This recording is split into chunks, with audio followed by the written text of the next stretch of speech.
Assalamualaikum warahmatullahi wabarakatuh. Selamat siang Pak Loki, selamat siang teman-teman semua.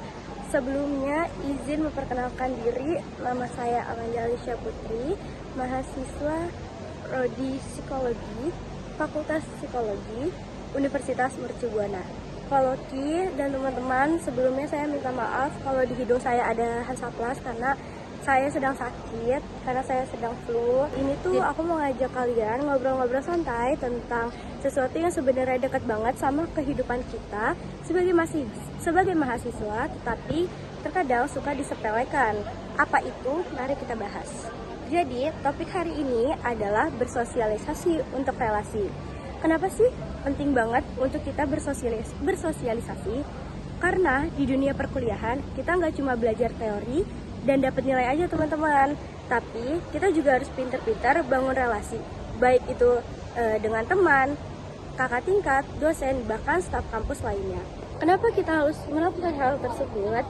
Karena relasi itu adalah investasi sosial, bisa jadi sumber informasi, peluang kerja, kolaborasi, dan juga teman curhat waktu skripsi nih teman-teman. Ayo, siapa yang bentar lagi skripsi?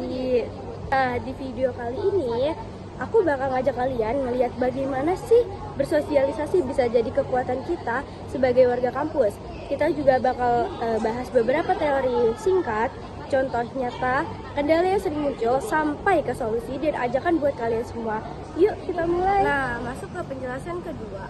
Teman-teman, sebelum kita masuk ke contoh nyata, aku mau bahas dulu nih sedikit teori biar kita punya landasan yang kuat.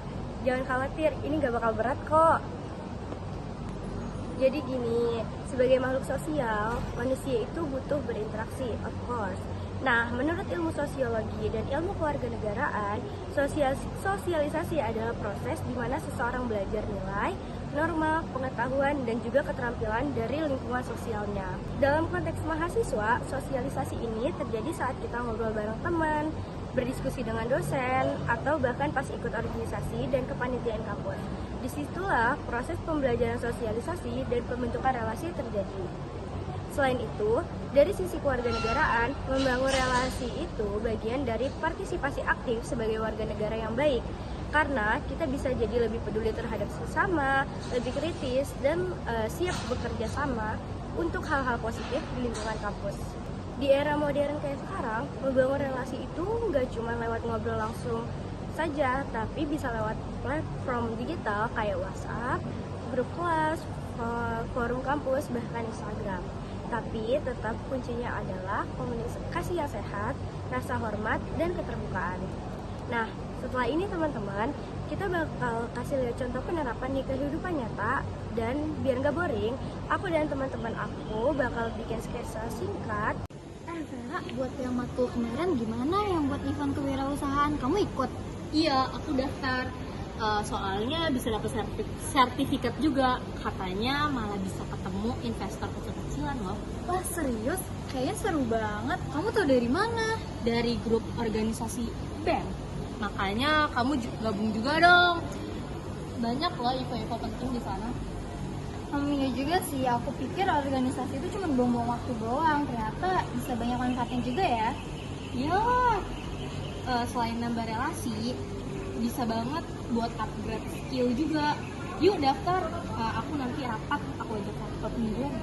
Oke, boleh, makasih ya infonya. Oke. Nah, teman-teman, udah lihat kan rekayasa tadi? Gimana hasilnya? Nah, dari sketsa tadi kita bisa lihat hal kecil kayak ngobrol santai tadi itu bisa jadi pintu buat nambah relasi dan dapat informasi penting. Intinya jangan takut buat mulai interaksi ya teman-teman. Tapi ya tentu aja dalam proses bersosialisasi itu ada aja kendalanya. Di segmen selanjutnya kita bakal bahas apa aja sih hambatan-hambatan yang sering terjadi saat kita itu mulai bersosialisasi. Yuk ikutin. Tentu aja dalam proses bersosialisasi itu tuh kita nggak selalu mulus ya teman-teman. Ada beberapa kendala yang sering banget dialami mahasiswa, bahkan mungkin kalian juga pernah ngerasain. Pertama, rasa minder atau malu. Rasa minder atau malu itu tuh wajar banget. Banyak yang ngerasa nggak pede buat mulai ngobrol duluan. Kedua, takut salah bicara atau nggak nyambung. Ini bikin kita canggung banget pastinya, dan akhirnya kita malah milih untuk diam. Yang ketiga, kita tuh terlalu sibuk dan nggak sempat membangun relasi. Fokus ke tugas, kerja part-time, atau tanggung jawab yang lain bikin waktu kita itu terbatas untuk melakukan interaksi. Dan keempat, atau yang terakhir, lingkungannya tertutup atau tidak suportif nih teman-teman.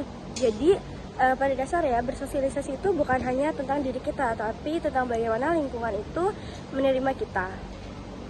Misalnya teman kelas yang individualis atau organisasi yang kurang ramah buat anak baru. Kita tuh masuk ke bagian yang penting banget nih, yaitu solusi dari kendala-kendala yang udah tadi kita bahas sebelumnya. Solusi pertama, buat kamu yang suka minder atau malu nih, dengerin ya. Coba deh latih diri pelan-pelan, nggak harus langsung jadi ekstrovert kok. Mulai dari hal kecil aja, kayak senyum, nyapa, atau sekedar tanya hal simpel aja ke teman. Yang kedua, kalau kamu takut salah bicara, nggak usah overthinking. Semua tuh pasti pernah gugup. Yang penting dari kita baik dan kita tuh mau belajar. Yang ketiga, soal waktu. Coba atur jadwal kamu supaya bisa tetap produktif tanpa mengorbankan hubungan sosial.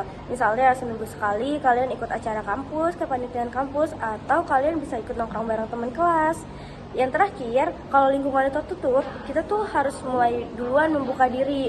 Jangan nunggu orang lain ramah, jangan nunggu orang lain untuk membuka diri duluan. Siapa tahu dengan kita buka percakapan terlebih dahulu, suasana tuh bisa lebih cair dan orang-orang bisa lebih banyak ngobrol sama kita. Nah, biar lebih kebayang, ini tuh ada sketsa lagi dan gambaran serta solusinya. Aduh, aku pengen ngobrol, tapi takut salah ngomong. Apa aku ganggu ya kalau misalnya apa duluan? Kamu ikut kelas Pak Budi kemarin kan? Oh iya, aku ikut kok. Seru banget, apalagi dia ceritain pengalaman dia pas di luar negeri. Iya, bener banget. Aku suka cara dia ngomong sama ngajarnya. Ngomong-ngomong, kamu biasanya tuh nongkrong di mana sih? Aku masih agak asing sama kampus di sini. Sama, biasanya aku nongkrong di kantin bawah sama anak himpunan. Kamu mau join nggak? Ih, boleh deh, nanti aku join. Makasih ya. Oke. Nah teman-teman, dari sketsa tadi kita tuh bisa lihat bahwa banyak banget kendala muncul dari rasa takut atau asumsi kita sendiri. Padahal kalau kita berani buka obrolan, hasilnya tuh bisa positif banget loh. Kalian tuh bisa nemuin banyak relasi dari obrolan itu. Oke teman-teman, jadi dari semua yang udah kita bahas hari ini, kita bisa tarik satu kesimpulan penting, yaitu bersosialisasi di dunia perkuliahan itu bukan cuma soal ngobrol atau nongkrong, tapi soal membangun relasi yang kuat bisa jadi aset berharga untuk kita di masa depan.